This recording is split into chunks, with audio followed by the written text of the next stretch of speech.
And I notice a lot of women, once they get to a certain age, or even younger women, it's like their libido just shuts off. It's like they could care less about having sex ever again in their whole life. They love their husband. They feel bad for maybe. I know. Sometimes, well, if there's an interpersonal issue, that's a whole nother deal. But, the women that I sort of select for these types of treatments are the ones that come in and they're like, I feel so bad for my husband. He's such a great guy. I just have no interest, absolutely less than zero interest. Welcome to the Peptides and Longevity podcast. Each week, we'll dive into groundbreaking science, innovative therapies, and the future of health and longevity. Alongside visionary physicians and experts, we'll explore how peptides, cutting-edge medicine, and lifestyle strategies can redefine the way we age. Get ready to transform your health, optimize your vitality, and unlock the secrets to a longer, healthier life. Let's get started.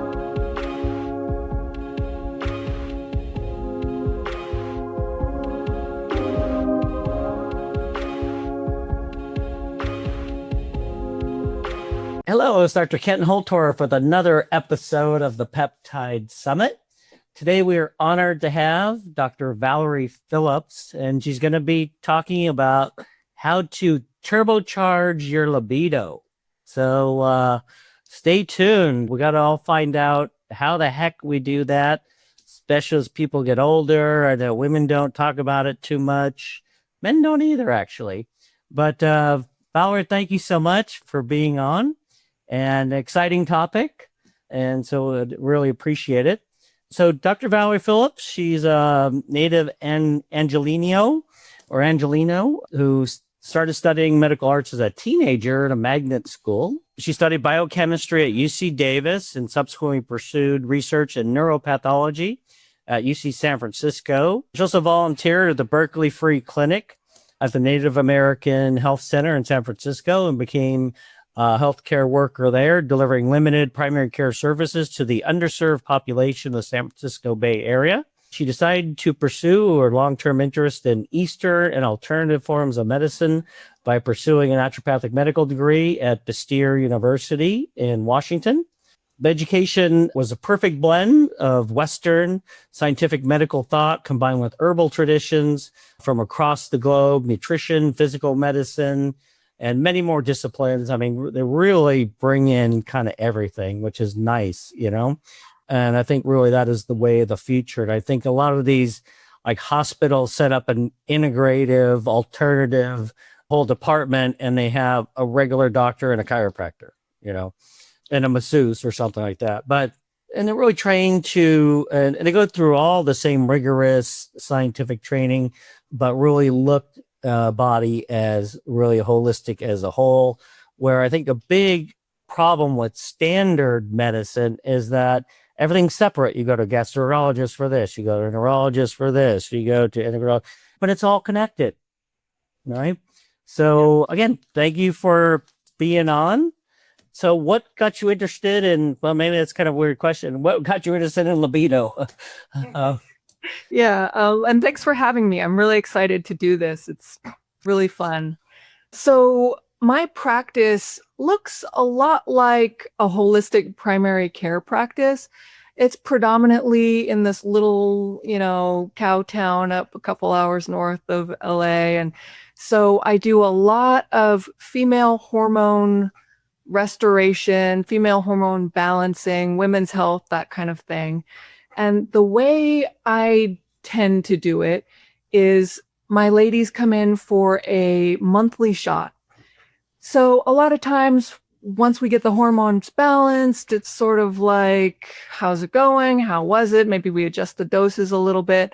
And then we talk about anything that's concerning them.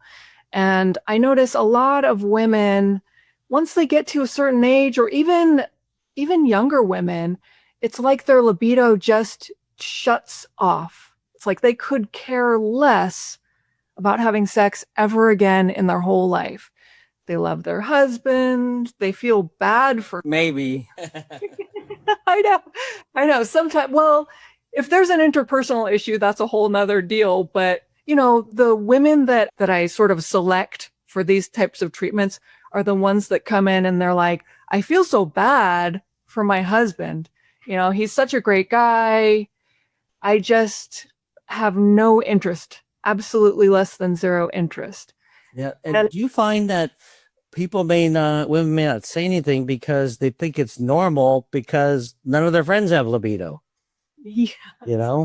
It's like, well, everyone else has the same problem. Yeah. Yeah, they figure, oh, I'm old, I'm married, it's fine. But then some of them are not old and some of them do bring it up. Or I usually ask about it, because in my hormone protocol, I'm giving them testosterone and I'm asking them about their energy and their muscle mass and their sort of vim and vigor. And they, I bring up libido and they're like, zilch, zippo, nothing ever. And then sometimes their husbands come in. I see husbands too. The wives like make them come in and and they tell me about it, And it's That's good because you're comfortable. You can tell, like, patients come to home like, and do you have a lot of libido? Okay, over here. Yeah, you just bring it up. I find people are not against talking about it. In fact, a lot of men come in as well and they're like, erectile dysfunction, libido dysfunction. I don't know what's happening. Yeah. Yeah, big time. It's not huge. Maybe that's what it is. Yeah, exactly. Yeah, so once their testosterone is sort of optimized for them, not everybody tolerates testosterone very well, but some. Hey, wait, can you talk about testosterone? Because, so many people think, okay, men testosterone, women estrogen. Right. No, I typically blend in testosterone in their protocol as long as they're not, like me. Like if I take any testosterone, like, yeah, it's good for my libido, but I grow a beard and it's like mate, but then kill, it's kind of like the black widow, no, the praying mantis. But you can just braid your beard like the Taliban or something. But it's also that ratio, right? If you have high estrogen, like you look at, young girls, they have high testosterone, but they don't get all the facial hair and stuff because they have high estrogen. And when you have the low estrogen, your SHBG, sex hormone binding globulin, goes down. So all the testosterone you get becomes free. And so it's much more potent. So it's that ratio, right? A lot of times things are ratios. Yeah. And especially in postmenopausal women, their estrogen goes down and their relative testosterone is high. And then they grow a beard, but then, they still have no libido because they have no estrogen, Yeah. It's a combined effect, correct? Yeah. And in general, I try to do hormone protocols as complete as possible as I can get the people to do, or however much they tolerate. I often am adding in pregnenolone and DHEA as well, just to kind of cover all the bases. But so, people come in and I've covered all my hormone bases, like this one lady, super healthy, postmenopausal, feeling great on the hormones, losing weight, but just month after month, no libido. And I'm like increasing the testosterone a little bit, see if that works. They come back, nothing, zilch, zippo. And then she was the first person that I tried PT-141 on. Can you just talk a little bit more about what PT-141 is? Right. So PT-141 is fascinating physiologically. It's a fraction of the melanocyte stimulating hormone, which is part of a big hormone system called the procreomelanocortin system, which I've been calling unofficially the naked and afraid system because it's got all the things. Basically, it's a big prohormone that separates out into all these little hormones, which is everything that you would need if you were naked and afraid. Did you ever watch that show, that reality show? I would not be doing that. I would not be doing that either. I can't stand bugs. Yeah. For the listeners who don't know, it's a show where they take two people, and I've only seen one episode, but I assume it's like male and female just to kind of get the sexual tension going. Yeah. And they drop them naked and afraid into the wilderness, or just naked. Maybe, I don't know how afraid they are, but they're naked in the wilderness. They have to like build shoes out of leaves and like, I don't know, build shelter. And they're exposed to the elements. They're always getting like crazy sunburns and exposure things. They have to find water. All they get is one bag and one tool. And so the propiomelanocortin system, basically, it will give them ACTH, adrenocorticotropic hormone, which will kind of boost their immune system and keep them kind of, keep them going, I guess in, running from bears or whatever, survival hormones. And it gives them lipotropin so they can burn fat for energy as they're foraging for foods. It gives them endorphins so that they can, I guess, manage any kind of pain or injury and maybe feel a little bit better about, being naked and afraid. And then it stimulates melanocyte stimulating hormone, which darkens the skin and protects them from the sun exposure, protects the underlying dermis from like free radicals so that they don't get skin cancer, hopefully. And it also, melanocyte stimulating hormone also stimulates the libido and also stimulates weight loss and, the immune system of skin. Melanotan 1, melanotan 2. Right. So it's the Barbie doll peptide, right? Exactly. Malibu Barbie peptide. I had to Malibu Barbie. Yeah. So without tan lines. All right, so you're diving deep into peptides and longevity on this podcast, and we're right there with you. Integrative Peptides stands out, trusted by over 10,000 doctors to deliver real results for their patients. These premium peptides are your key to unlocking vitality, recovery, and a longer, stronger life.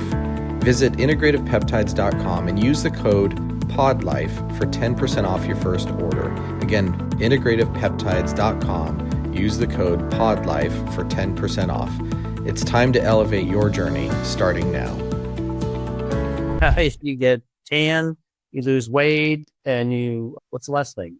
You increase your libido. Yeah. So, but the negative to it is that if you're young, like that stimulating melanocytes is great. Get the nice even tan, protect against skin cancer. But if you're older, it tends to bring out like age spot. And when I took melanotan 2, I'm kind of ADD. I'm like, this isn't working. And then all of a sudden, I am so dark. I'm like, what the heck are you? And I'm like, what the heck? I can't, you can't stop. And you stop and it keeps going. I looked like some foreign, like, no, what the heck? So, very weird. It'd be interesting. Looks like you're wearing blackface or something. Oh, it was like totally different feature of like people like.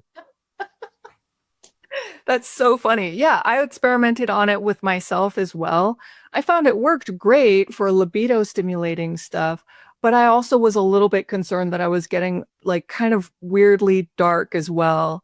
I mean, I kind of stopped after 3 doses because my makeup stopped matching and I was like, oh no, I'm going to buy makeup or whatever. Yeah, no, PT141 doesn't do it nearly as much, but it can. And one other very well-known doctor was telling me about one of his celebrity patients, and he's like, "You're making me, dark. What's wrong with you?" He's like, "No, it's nothing. I'm giving you." I'm like, "Hey, no, because PT141 is a part of it." I noticed it for sure. Yeah, and it's not as potent, but then there's KPV, and also these are very anti-inflammatory, which is great. I don't know if I'd use PT141 for inflammation, but I actually used it for neuropathy and weight loss in one of my patients. And she already reported, I think she's been on it maybe a week or 2. And she was texting me today saying that her feet feel much less painful and numb and she can walk now. And is she having so much sex that she... Actually, it didn't work for her libido. I think having to do with the fact that she's got an untreated dental infection. And I find that things like that can confound your libido, if your cortisol system is, Yeah. because of that, or you're in pain or whatever. And then there's, another fragment tries the KPV, which is even more anti-inflammatory, but doesn't have the melanocyte stimulating aspects and seems to also help with weight loss and lower inflammation in the hypothalamus, which reduces that insulin resistance and appetite. It has to do with. I think the biggest problem with like PT141, I think, is nausea, right? Nausea and cramping. That's what finally kind of turned me off of it. The first time was fine, but then the subsequent times I was feeling flushed and crampy. But my patient that I was just talking about, she got flushed the first day, but then was fine after that and is feeling great. It tends to go away. Then it became approved, right? All right, by Lisi. Yeah. How much is it a month for that? I don't know because I have never considered prescribing it. We don't do authorizations. I know it's going to be a rigmarole. And plus, it's an auto injector of 1.75 milligrams, which I find to be a little bit restrictive because if somebody is having symptoms like nausea, cramping, flushing, I might want to drop the dose down to 1 or bump it up to 2. And my population it's only approved for premenopausal women. And my population of premenopausal women with low libido is like fairly limited. Yeah. And it's like thousands of dollars and their copays more than you can get it from a company. Yeah, but it's cool that it's FDA approved, I guess. Yeah. And just get back to hormones. And I think so many women are told hormones are bad. Right. And the bad hormones are bad. The good hormones are good. Exactly. It's all that is based on the Women's Health Initiative, which used, a really, really inflammatory form of estrogen orally, which I never give anyone estrogen orally. People, yes, it's the worst that they use. And it was the most poorly designed study too. Mm-hmm. And so it's nuts. I would rather have, 100 studies that aren't perfect, but then they say, oh, you need this big trial. Those are never perfect. They're far from perfect, Yeah, and plus the protocol they use is not used by any functional medicine doctors that are experts in hormone replacement. And that's the study that's influencing doctors all over America. There was a similarly big study in Europe where they used bioidentical estradiol, they used bioidentical progesterone, and they did not have the same studies. And the European women they're doing better than the American. Yeah.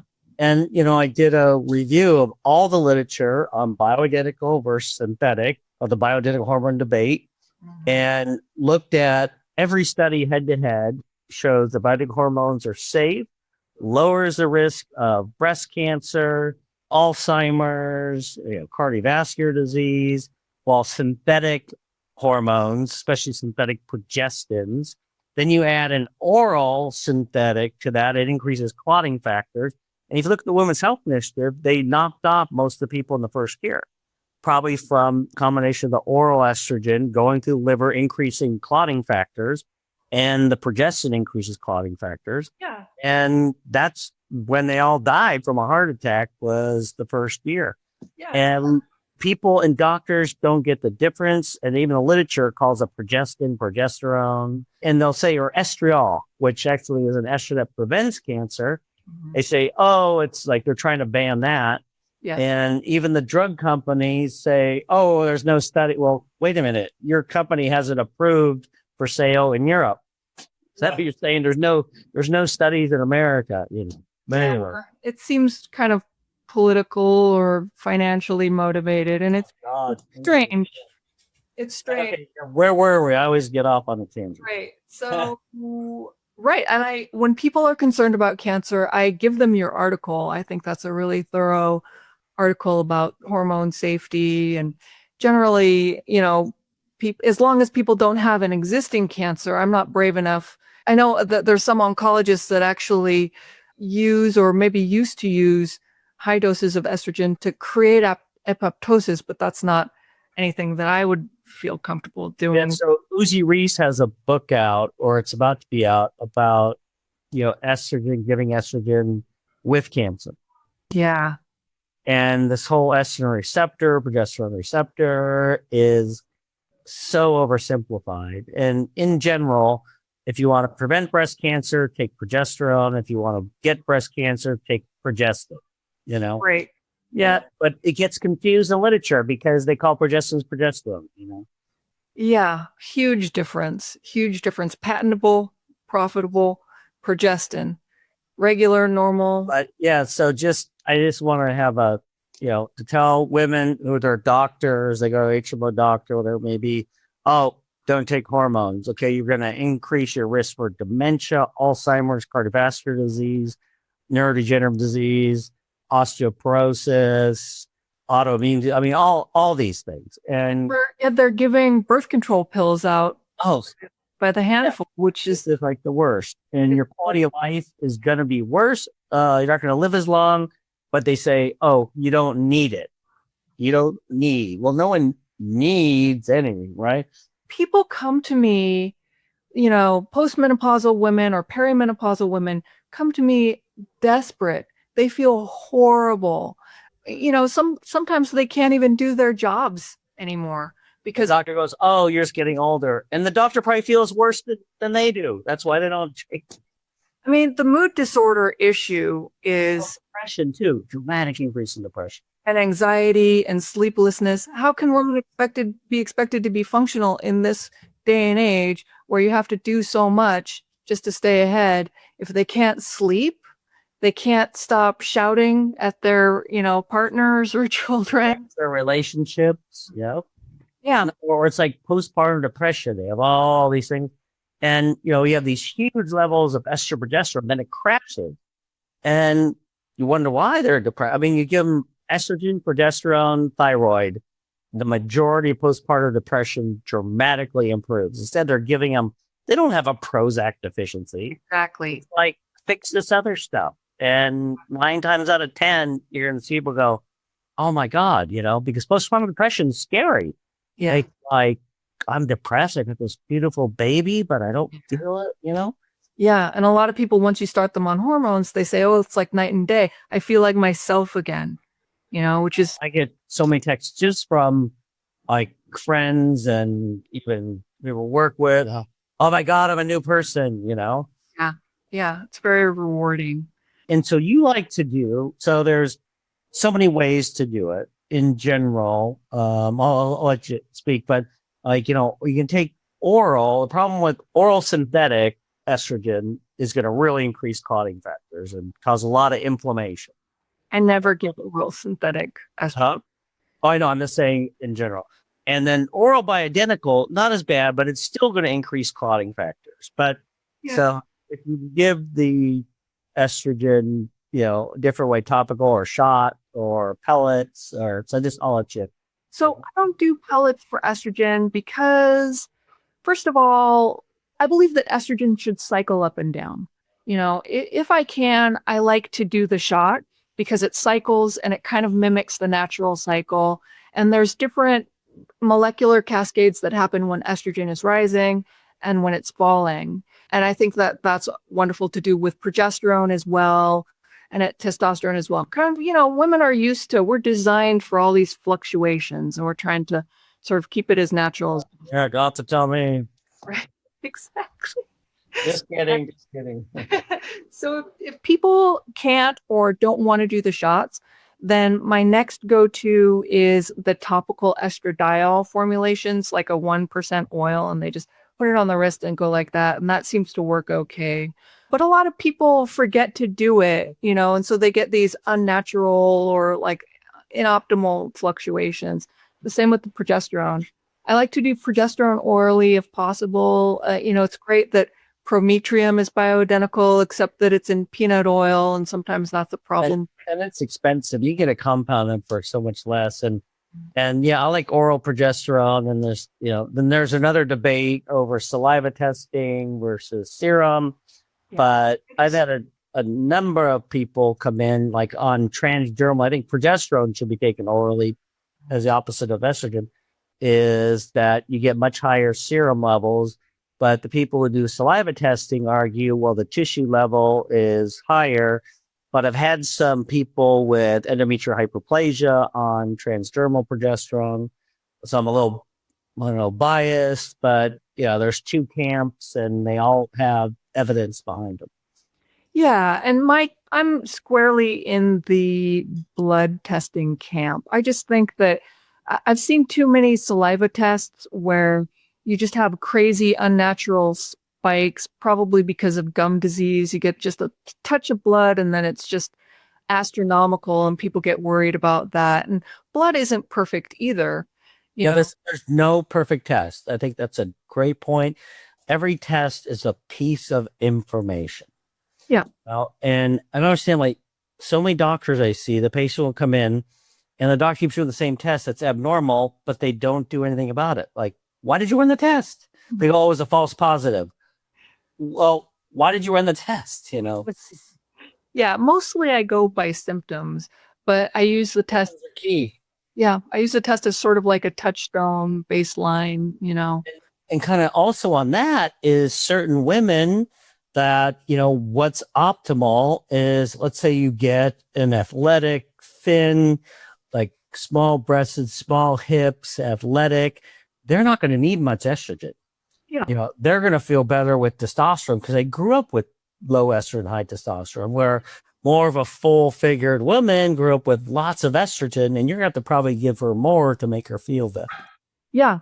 You know, hormone protocols should be individualized. That's why what I tell people if, you know, they're looking for a doctor or they're moving is like, you'll know that the doctor is a good hormone doctor if they're going to individualize the hormone protocol to you and how you are feeling. You know, because some people need more estrogen, some people need more testosterone, et cetera, et cetera. Some people need really low doses of everything. Some people do great. Oh my gosh, I started using these Biomatrix products, which is like a supplement product, which is really high concentrations of estriol and progesterone. And I have this one lady who just does 2 drops a day, and she's like, night and day, it's perfect, you know? Yeah. You use estriol routinely or no? I do try to use estriol routinely. My practice is insurance based, so a lot of times people are financially restricted and the insurance will oftentimes pay for the shot, which is estradiol. But I try to encourage people to also get the topical estriol if they can. And I explain that, you know, traditional formulas are 20% estradiol and 80% estriol because it's kind of rounds out the protocol. I think and that was based on Jonathan Wright's literature, which I think was totally wrong. But, you know, we'll use typically 50-50. And because if you use too much estriol, it blocks the estrogen receptors. Estriol is great for like urinary tract symptoms and things like that. Mm-hmm. But, yeah, so just kind of like some biochemistry behind it. There's, in general, 2 estrogen receptors, A and B. So A is going to basically stimulate growth and kind of stimulatory. B is going to like suppress growth and cancer. Now, estradiol is balanced, right? So it's neutral. You get Premarin, which is horse ester, that has a quinoline in it, which is a known carcinogen, by the way. And stimulates that A, so it's just grow. And then estriol is a selective B. So it's going to dampen any, you know, excessive growth. So, you know, combining estriol and estradiol, now you get more. But if you do too much, it's basically you don't get the activating effects of estradiol. So we found 50-50 in general is good. I think the 80-20 we've had you know, people are just on more and more doses because it just doesn't work. And I don't think that's good either. You're just getting massive doses of this ratio that's, you know. No, but all of that was done with topical creams, which I don't use topical creams at all. You know, so it's hard to really gauge the percentage with the way I do it because the estriol is topical and the estradiol is a shot.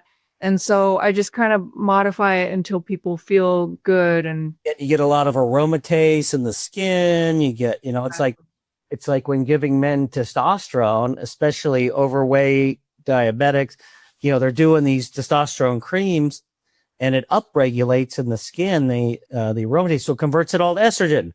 Yeah. So you're giving them estrogen, basically, and they're getting man boobs and they're gaining weight and it's making them worse. I'm not a big fan of testosterone creams. I almost never prescribe them. We've really got to wait. Shots are the way to go. And I really like the non-aromatizable testosterones, like nandrolone, which will not convert to estrogen, especially even a shot with testosterone for men that are diabetic or overweight. They're going to make a lot of estrogen. So you kind of titrate, or you can do stuff to block the estrogen, but I figure just do a different testosterone. But everyone has their own, like, it's like baking a cake. I said, what chef how to bake a cake? Exactly. I've never used the non-aromatizable ones. I usually just do an estrogen blocker if it seems like that's what's going on. Or I try to get them to lose weight, primarily, and, hopefully that'll be a good synergist as well. Yeah, getting them like blocking the estrogen is key. You don't want zero estrogen, but especially for brain and bone and all that. But you want to keep it in that healthy range. Yeah, I like to see it between 20 and 30 optimally. Yeah. I do a lot of HCG diet to try to get the adipose tissue off, or, You're taking HCG away. Yeah, I still seem to be able to order it though. Yeah, and everything takes a while. Dad, we got to keep people. Kisspeptin, which will stimulate, but yeah. PT-141, seems like if you do calorie restriction on PT-141, it's almost as good, and they'll get chubbies. Make sure good. What? Chubby, that's a technical term. Scientific term. Or even we're finding is that, even things like BPC, Delta Sleep, Epitalion, where if you get someone good sleep, they start losing weight, reduce inflammation in the hypothalamus, because that's what causes insulin resistance and leptin resistance. So as you know, leptin goes up when you gain weight, you go back to the brain, hypothalamus, and tell the brain, hey, we got too much stored fat. Start burning fat, lower appetite, increase metabolism, increase thyroid. But if it's blocked, the body's going, I'm starving. So it lowers metabolism, lowers your thyroid, increase your appetite, tells the body to store fat, So for a lot of people, we lower that inflammation, then they start losing weight. And so the melanocortins, whether it be KPV, D141, melatonin, do that as well. So there's Delta Sleep, BPC, and things like that. So I can't say enough about Delta Sleep. It's so hard to get people to sleep. I would do just every natural thing on the market and not get any traction with certain of my hardcore non-sleepers. And once I started using Delta Sleep, it's so effective. It's amazing. Can you talk about that for a second? Yeah. So I used to work with this orthomolecular psychiatrist in Washington. So he had this whole protocol for people who are ramping up into a manic episode or into a psychotic episode. And he would give them Xyrem, which is, GHB, which roofies. And he got into a lot of trouble for that. And he had to spend $100,000 to defend his license, because I guess they thought he was just selling it to date rapists or whatever. For fibromyalgia, and it's approved. He should be able to use it, but maybe it was the fact that he was a psychiatrist, or that he was prescribing it a lot, or that he was, a alternative type of guy. I don't know. But yeah, so I obviously can't prescribe it. I never even tried. And so I've been looking for something as powerful as that to kind of bring people down. Right. It is a strange drug, and it is kind of dissociative. It's weird that you could do some weird things on it, but it has saved the lives of a lot of people. So we were regional pain syndrome, they couldn't sleep, and but people tend to get enuresis, or some people, they pee the bed. But I know of one patient who just puts the diaper because it's worth it, because she gets sleep. Yeah. And it doesn't last. It's got a short half-life, so you wake up the next day and you're not groggy. Yeah. And it's strange. It's kind of like you're supposed to set an alarm, wake yourself up, and take it again. It's like the old joke in the hospital, wake you up to take your sleeping pill. but there's a reason for it because it allows you to go into deep sleep. Yeah. Yeah. As opposed to Ambiens and the other sleep aids, which sort of, Those Ambiens are, I think, bad. Besides from Ambien texting, and we had one patient on Ambien knock on the neighbor's door naked, asked if they can use the jacuzzi. I think Cody didn't remember, right? But man, those stories hilarious. I know they're not funny to the person. yeah, but you have to laugh at. But it can be dangerous. You go driving, and people cooking and things like that. But yeah, the epitalin, which is a pineal hormone, stimulates melatonin, right? But really works. It works over and above. It lowers the inflammation. It actually will fix the secondary, tertiary hypothyroidism. So it can reset the thyroid. And it also seems to fix dysfunctional deiodinases. So it increases T4, T3 conversion, decreases T4 reverse T3. But that combined with delta sleep inducing peptide, and don't sleep inducing peptide, not like a sleeping pill where you fall asleep. It gets after a couple of weeks, your body starts able to get into deep sleep, you fall asleep. And then adding some sort of growth hormone, either a growth hormone, adding the secretagogues like CJC, ipamorelin, AOD, which is a fragment. Like that combination, we've had just remarkable results of people that don't sleep. Like I'm horribly, I had Lyme and my whole life, so I never slept, and that has helped me tremendously. And it's interesting about weight. I mean, if you don't sleep, you don't lose weight. And I've done a couple of projects where I'm a procrastinator and I'm like up for like almost 2 days. And then I know that the next day I gained like 8 pounds, it's just bad. And I feel like I've aged like so much if you stay awake that long, So sleep, I think, also has to do with libido, because when you're tired, you haven't slept, that's the last thing you need, Exactly. I think it's really cool. And then it sort of correlates with the ancient Ayurvedic philosophy, because they have this whole system, which I think is really cool, where it's called the transformation of the dhatus, or the tissues. And so they give you like a blood tonic, which is kind of like an adaptogen, like ashwagandha or something like that. And they say that it gets in your blood, and then it goes to your muscle, and then it goes to your bone, and then it goes to your fat, and then it goes to your sexual tissues, or your shukra. And then once it's in your sexual tissues, then you can transform that into spiritual tissue. So it's kind of like this idea that if all your tissues are healthy, like the sexual part of you is like a meta function of your whole body being healthy. I think it is. I think it's like being young and vibrant and healthy. Like you should have a libido. If you don't, there's something wrong. I think stress, right, is a huge thing. Sleep, exercise, mitochondrial function, arterial, and cardiovascular health, neurotransmitter health. I mean, there's so many things to it. Yeah. Wow. Plus all the psychological stuff, and once you get if you take, say, ashwagandha, and your cortisol can then drop, then your hormone synthesis can then shift from stress hormones to sex hormones, and you can be a little bit just more balanced. Everyone's evolutionarily, if you're stressed, like, oh my God, you're going to get attacked by saber-tooth-tiger, like thinking like, I'd like to have sex right now, It just doesn't go like that.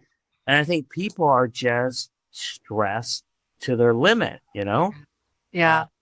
And they might also have like suboptimal activation of their propriomelanocortin system, because according to that system, it's activated by stress and it should increase your libido.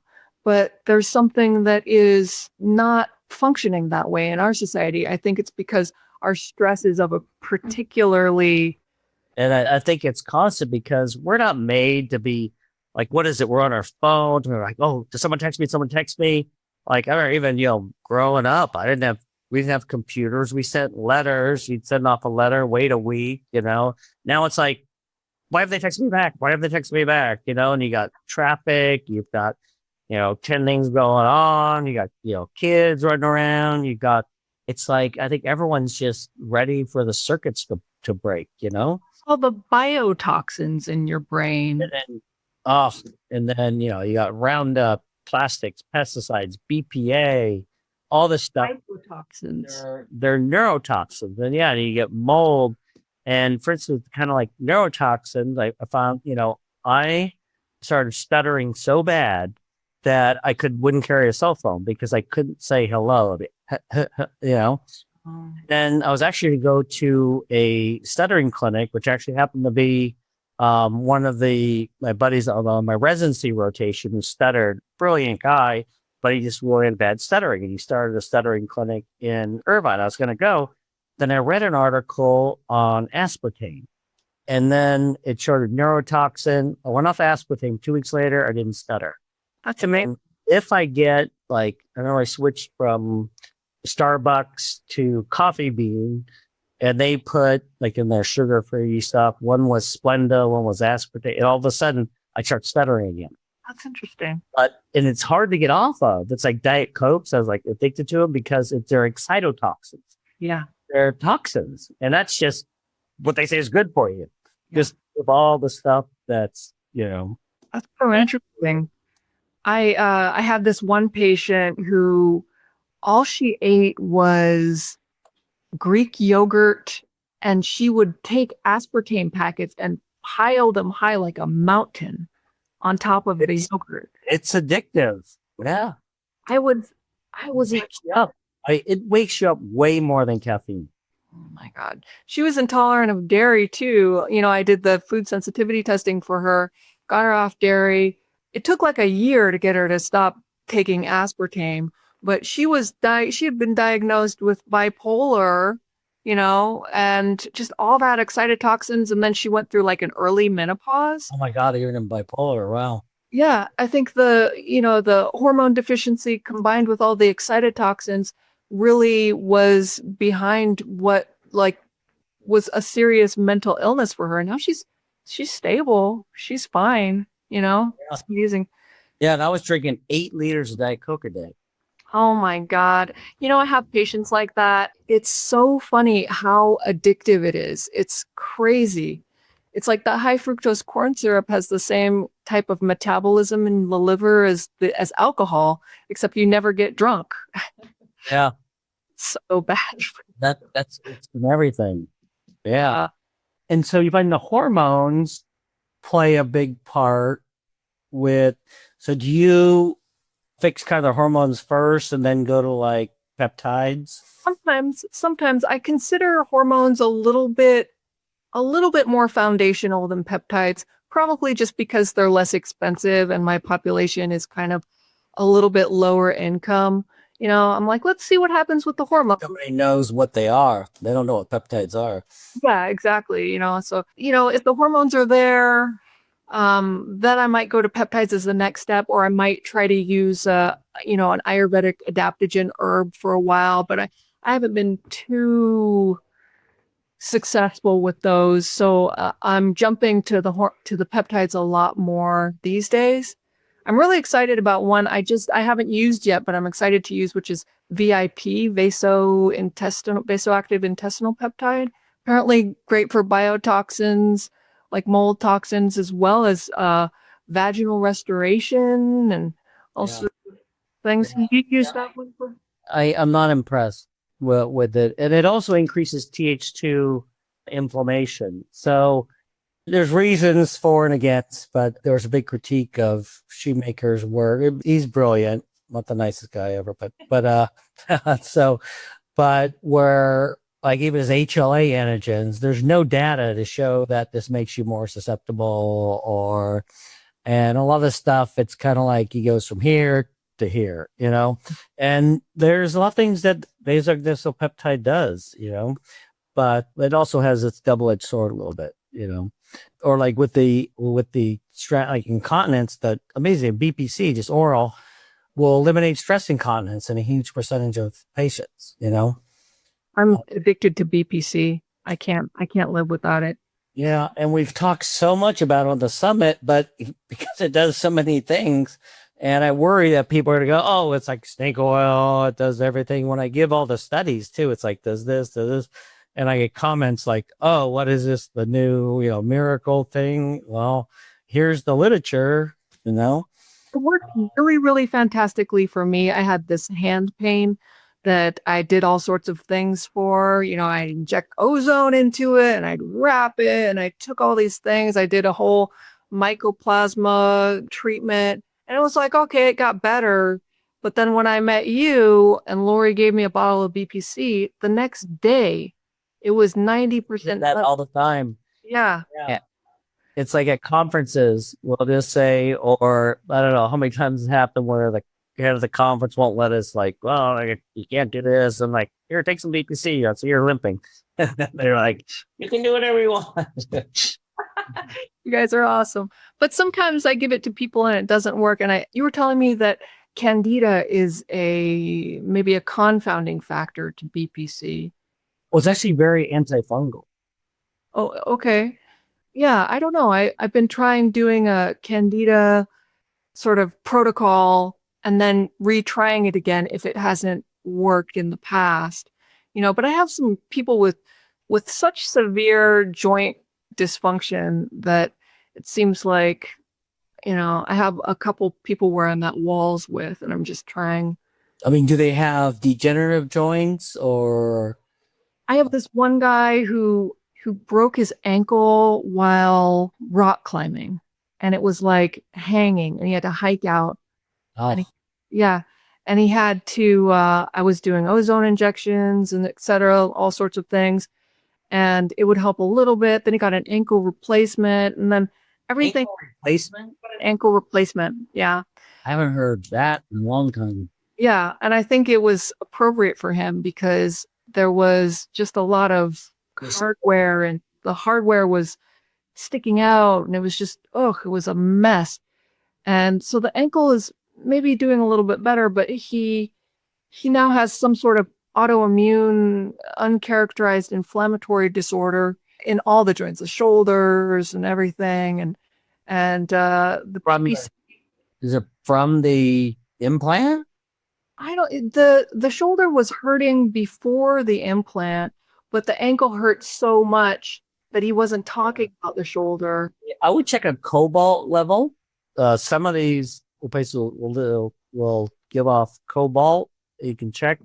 But yeah, for like these autoimmune things, like, maybe had a latent infection, look for that. But in terms of autoimmunity, we have a couple of talks on that where, the thymosins, TB4 frag, thymosin alpha 1, BPC, all great, epitalin, melanocortins, lowering mast cell. It's that immune modulation and checking his immunity. So his immunity is probably way the Th2, Th17 way up here and the Th1, Treg down here. So if you can snap that back, oftentimes, did he get diagnosed with anything or is it non-specific or mixed connective tissue disease or? No, all the rheumatology labs came back negative, but he's got, what looks like a latent mycoplasma infection. Yeah, there's usually some infection driving this abnormal immunity. So with a lot of these peptides, if you can moderate the immune system, other ways to do it too, ozone, great, low-dose naltrexone, even zinc, high dose vitamin C, flavonoids are huge, fisetin is kind of one of my favorites. And there's like IVIG I love, but it's so expensive now and no one can get it approved. Yeah. But yeah, so there's this, I would really check his immune system. So I really like natural killer cell function from Quest. Look at that Th1 and then C4A and human generating growth factor beta for the second part. And maybe also check his immunoglobulins, immunoglobulin subtypes. And then through Quest, you can do the lymphocyte subset. And if he's really screwed up, that will be abnormal and really shows. So if he's having is it migrating joint pain? No, it tends to be fixated in the elbows and the shoulders and the ankle.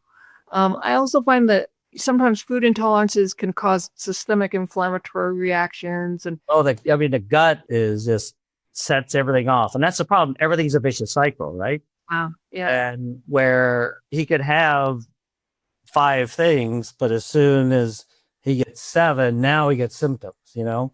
Yeah. Or it's like if someone has Lyme, I think they can go their whole life without having symptoms, but it's when they get stress and toxins and mold exposure and their hormones start dropping, they get older, so their thymus drops, and it's multifactorial, you know? And then so it's kind of like, well, what's the cause?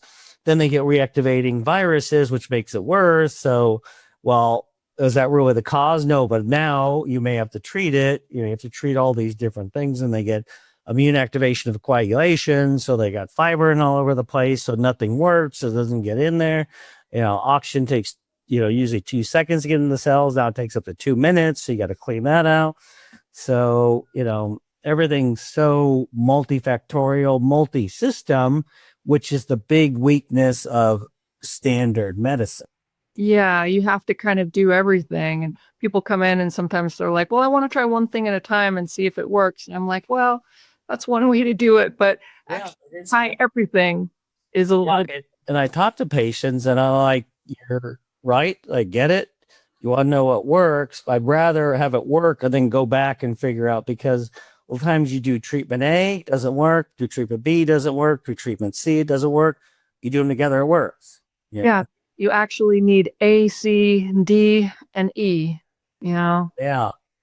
And so it's not easy. And I think more and more it is. We're seeing so many multi-system illnesses where, you go to this doctor, he fixes this little part or tries to, and or they come in with 22 diagnoses, Yeah. Think you got 22 separate, you're so unlucky, you got 22 separate diagnoses, or is there something underlying it, Exactly. What's it about? You treat a lot of mood disorders. Tell me about that. Right. So I find mood disorder is really related to the hormones, I mean, every woman who has PMS, which I'm assuming is a large percentage of women. I'm not saying it was. It's true. Sorry to out you ladies, but no, it happens. But not PMS. I'm just sick of you. The so redundant breathing in and out and in, just constantly the same thing. No, it's horrible to experience it too. And having been on both sides of the issue, I know that when the estrogen is dropping and it's creating all these inflammatory cytokines and your liver's dealing with all that estrogen, and if you have low progesterone at the same time, you will become cranky. It's like everything is irritating. And you put on a little progesterone or whatever, and it's like magic. It goes away, Yeah, I have in my house, break glass for emergency. It's progesterone dart. Just kidding. It's a joke. I don't. I get PMS myself, But and the one study showed that they study on PMS women. They looked at their thyroid through TRH testing. Mm-hmm. So much more sensitive, which the endocrinologist said you don't need anymore. But they found their TSHs were normal, actually a little lower. Well, you think their thyroid was higher, but it was either all low or like 90%. Mm-hmm. And they all responded to thyroid treatment. Mm-hmm. All PMS women. Depression is huge, Like, of course, you're going to be depressed if your body isn't working, if you can't get out of bed, if you're so sluggish, you can't function. Of course, that's depressing. Yeah, and like you said thyroid, right? Yeah. And the STAR report, largest study ever done on antidepressants, compared all the different antidepressants and had like algorithm. This didn't work. This. They found T3 straight thyroid special, not T4, which is synthroid. T3, the active hormone. Giving that was a better antidepressant than antidepressants with less side effects. And it worked regardless of their baseline thyroid levels. So it had less side effects. It worked better. It also didn't stop working after a year, which most antidepressants do. Another study had bipolar patients, 135 that were treatment resistant. They tried on average 14 different medications without any change. They gave them all T3, again, regardless, didn't matter what were they hypothyroid, I don't know if it's exact numbers, but it's approximately, it was like 80% responded and 25% total resolution of symptoms. Yeah. T3, especially the sustained release T3, I use that all the time. It's fantastic. There's nothing that really compares to that. I mean, you don't have a Zoloft deficiency in general. I think a lot of cases it's being used to mask an underlying really important deficiency, which is thyroid, which is going to be more important for your long-term health. Yeah, I just got asked to set up a drug indication for time release T3. And I don't know, it's a problem is the endos are so against it because they don't know anything about it. And like the problem with compounded is that they use too much time releasing agent. So for anyone with any gut issues, which so many people we see, right, it can go right through. So they go, well, compounded doesn't work. Well, they're kind of right because the formula that's used is not correct. So we actually did, oh my God, all our staff got time release T3 at different doses, and we analyzed it all. We came with the formula where eating much less time releasing agent works so much better. So yeah, you could build your practice on just T3. I mean, it fixes so many things. And then you add some hormones on top of that and peptides. We went from, we treat the sick of the sick, good or bad. I mean, it's tough. But we'd love to have just some thyroid patients and, some hormone thing. But you master those and you can get the sickest patients better. And we were like with the Lyme patients, I know myself, so I really figured out to give back. And, with myself, it's like antibiotics, more. We must be giving more. And like, I did like 7, 8, 9 at a time at 3, 4 times a dose. I'd never give a patient. And 3.5 years later, I do an IV, I'm not any better. And that's when I went searching and found peptides. And if your immune system's so low, it doesn't matter how many antibiotics you give. Yeah. You can't lower it enough for your immune system to take over. Yeah. Lyme is so tricky. Such a smart. And when I say Lyme, that includes so many other things, right? It's like, it's rarely just Lyme. You got, Babesia, Bartonella, the infection we don't even know of, Rickettsia, viruses, mold, all those things. In Chinese medicine, they call it like a goo disease. It's just sort of like this, just gumming up parasitic sort of, drag you down into the muck, generalized stuff. And parasites are huge. And, studies like on Hashimoto showing HHV6, they have biopsies, active HHV6 in the thyroid in like 80% of people with Hashimoto's, but it wasn't in the blood, wasn't found in the blood.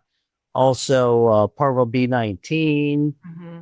So, interesting, Stuppy, he's a gastroenterologist, Dr. Stuppy in LA, did a study on parasites. And he looked at what areas throughout, he has like a 40-year practice where he gathered all this data, published it, and looked at what areas you'd think it'd be in the lower socioeconomic areas.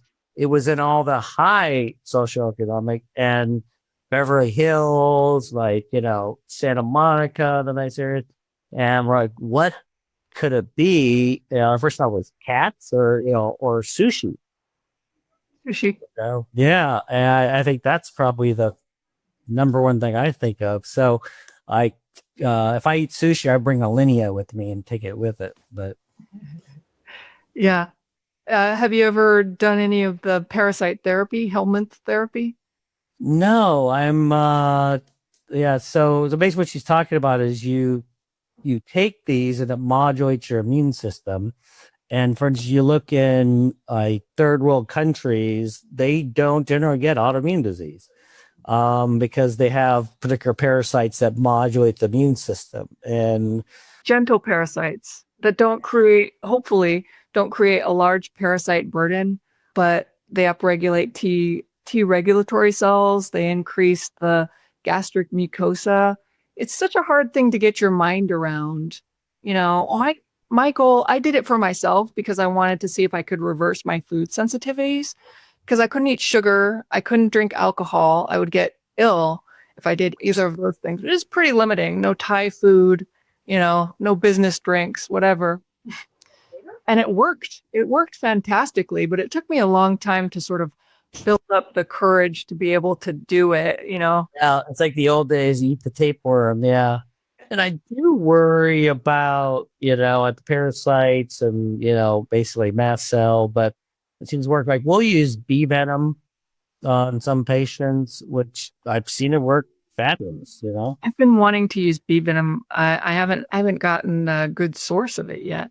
Maybe I'll. Yeah. Yeah. So, and then that was the thing. Like I had powder and I'm like, I'm not comfortable weighing this out. And there was a story I read, I forget where I read it, but this woman had terrible, I think it was chronic fatigue syndrome, fibromyalgia, and could barely walk, but she went outside and just got attacked by those killer Africanized bees, stung her, almost died, but she didn't. And then all her symptoms were gone.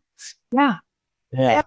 The orthomolecular psychiatrist that I worked with, he was a beekeeper, and somehow he had gotten the bee venom into a syringe and he had mixed it with lidocaine. He wouldn't tell me like how he, I assumed they sting some wax. There's an extract or something, but it was some kind of trade secret. I wasn't letting it on. Oh no, we have the dosing, and the key was that you got to buy from a reputable source, and the dosing is key.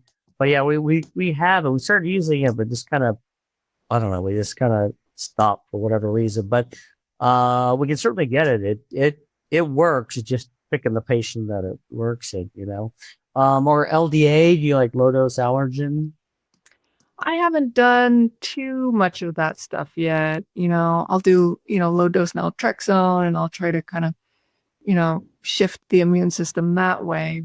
Yeah, but I love the low dose allergen, and it probably reduces significantly or eliminates like 60% of allergies and 60% of people. It works great, but once again, it's like getting so hard to get because they're restricting it, and no one's had ever any problem with this. So basically, you have low dose and medium dose foods, and then inhalants, and then you add beta glucuronidase to it, and then little tiny shot. And then you can kind of tell which one they react to by how big their little whelp is, and see if they don't have anything, they probably is not going to work. But then you only do it, like 2 months later, you can't do anything sooner. And actually your low dose, you can kind of do a little extra to make it medium dose. Then like 6 months later, and then, every 6 months or every year. We've had tremendous results in some people, but it's just like a little tool in the toolbox. Yeah. It sounds like a good one.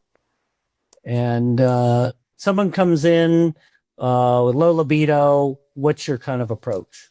Well, first I want to rule out all the other things that could be confounding their libido. Like sometimes people have low libido because they have some kind of, chronic urinary tract infections, and they've got pelvic pain, and sometimes pelvic pain. I mean, yeah. And I don't think that's uncommon, but again, women don't want, or just dryness because they're on hormones, and it's like, get away from me.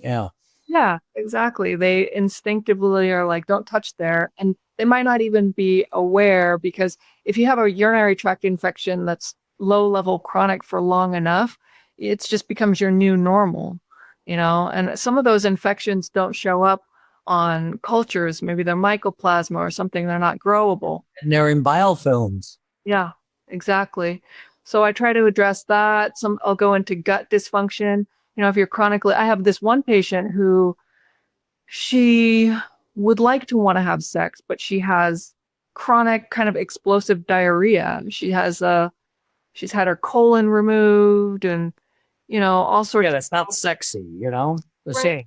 You don't feel sexy when that's happening. So we did the food sensitivity test for her, and she actually eventually, sometimes it takes people a while, took out some of the foods, and it kind of firmed it up a little bit. And she was able to kind of, at least think about it, and, she's on the road. But yeah, anything that's in the sort of lower jiao there, if it's dysfunctional, it's going to be dysfunctional. It's all part of the same, pelvic bowl, Then of course, the normal thing. Floor dysfunction where people get, or postcoital pelvic pain. Yeah. Horrible, right? Yeah. Yeah. I like the my new favorite thing for pelvic floor dysfunction, or at least laxity, is called PeriFit. It's like this little device that you can put in. We used to have these big sort of biofeedback devices that we would use to increase it, kind of an assisted Kegel. We called it the boyfriend. It would talk to you, be like, squeeze no, and you'd squeeze. It'd give you like a little shock. But there's one you can buy for about $100, and you can play a game with your pelvic floor on your phone. You like squeeze and then the butterfly goes up and In your way you're driving? I don't think so. Check. Unless you have a Tesla self-driving car, maybe you could. But when I hear pelvic floor dysfunction, and there's number of lectures, and I'm forgetting the doctor, but Lyme, huge. And I remember when I kind of had that, when I had Lyme, I would gear up trying to way too much inflammation. Or I know this guy that had this problem. How's that? And after urinating, it would just, crap. And it was just like the most excruciating pain. Oh. And so, and got rid of the Lyme and the Babesia, blah, blah, went away. But yeah, so number of lectures on that. I wish I remember the doctor, but that's what she specializes in. Huh. Is that because there's some urinary tract infection? Yeah, it could be. It's there. It's whatever in the muscles. I mean, I used to get cramps like crazy everywhere. Is that just more sensitive? Like if I would turn like this, on my back would just totally cramp, or which I think was from like poor mitochondrial function, not enough energy. Muscles are like a bear trap. They need energy to relax and then snap back, and then need energy to close. So, oh yeah. Mitochondrial dysfunction is so important for everything. I've been using a lot of poly-MVA IV. I've been very, very impressed with it for liver disease, energy, mitochondrial function, just, You know what? We haven't even, I don't think anyone's mentioned poly-MVA. And people talk a lot of the mitochondrial peptides, but poly-MVA, which people think of like cancer, but it's really a mitochondrial booster. And the problem is with like alpha lipoic acid, CoQ10, I mean, they're gone. Yeah. And the poly-MVA tends to stick in there. So we super boosted alpha lipoic acid. I've been very successful with it with diabetic neuropathy.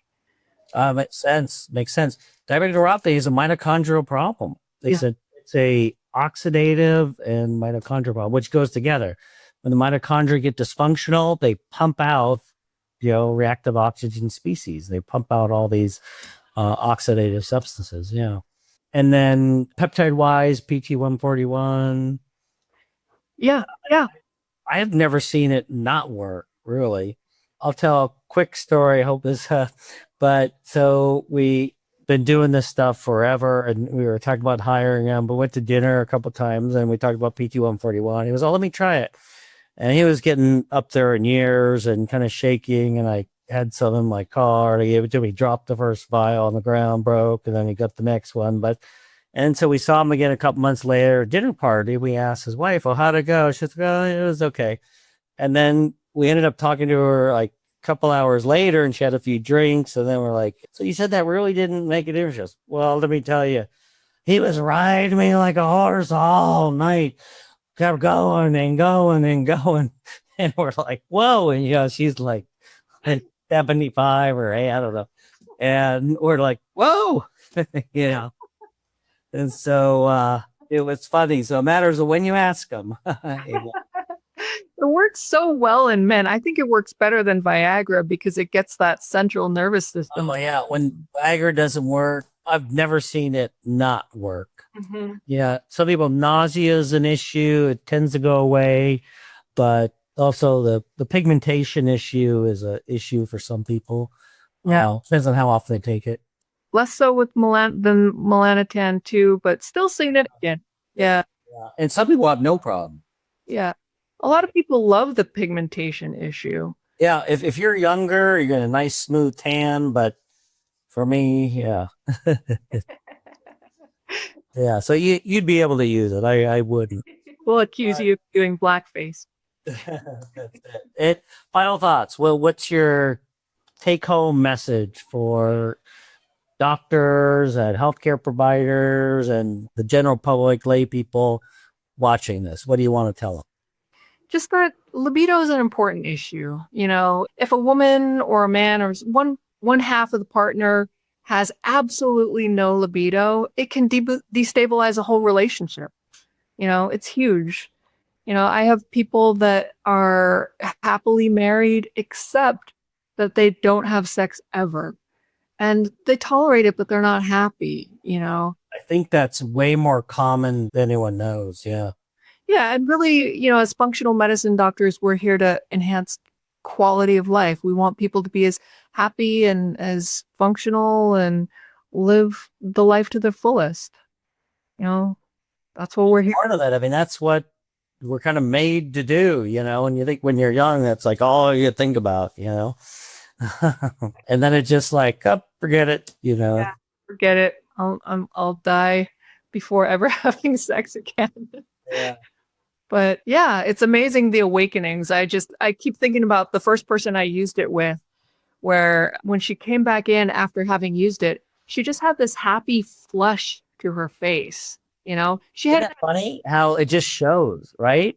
Yeah. If someone's happy, or you can almost see like from a distance, you can't even like see their face very well, but you can see if someone's happy or not. You also kind of see how old they are without even seeing them, but that glow, that like, what's going on? You look like something good's happened. Yeah. I was so impressed. And she had That's our cat. Yeah.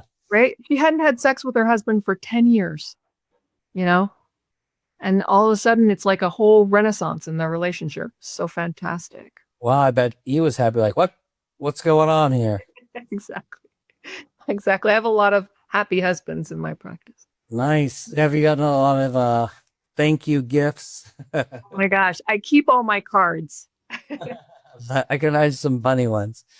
Paintings and little sculptures, and just like, it's rewarding. That's nice. That's nice. So you're changing lives. That's what we're here for, right? That's awesome. Wow. Trying to be a beacon of light a little bit, as much as possible. That's great. Hey, well, thank you so much. This was very enlightening, and I think broached the subject that a little uncomfortable for some people, and Gotta dive right in. But it's something I think that affects so many people, and even the ones that don't talk about it, like, what's wrong with my marriage is fine, but I think it's a problem, and I would think the majority of marriages, from my point of view, but I think people, I don't know, my experience is that people want to talk about it. Once you bring it up, they're like, oh, thank goodness you asked about that, because actually it's a big deal, Yeah, it is. It is. Well, thank you. Thank you. Thank you for taking the time. And I think it was great information. And thank you for helping all these people and changing lives. And you've changed probably so many lives, you have no idea, Maybe. I hope so. Yeah. So awesome. Thank you so much. Thanks for joining us on the Peptides and Longevity podcast. If you enjoyed today's episode, don't forget to subscribe, share, and leave a review. It helps us reach more listeners passionate about optimizing their health. For more insights, resources, and updates, visit our website at www.holtorfmed.com. Together, let's embrace a future of health and vitality. Until next time, stay inspired and keep thriving.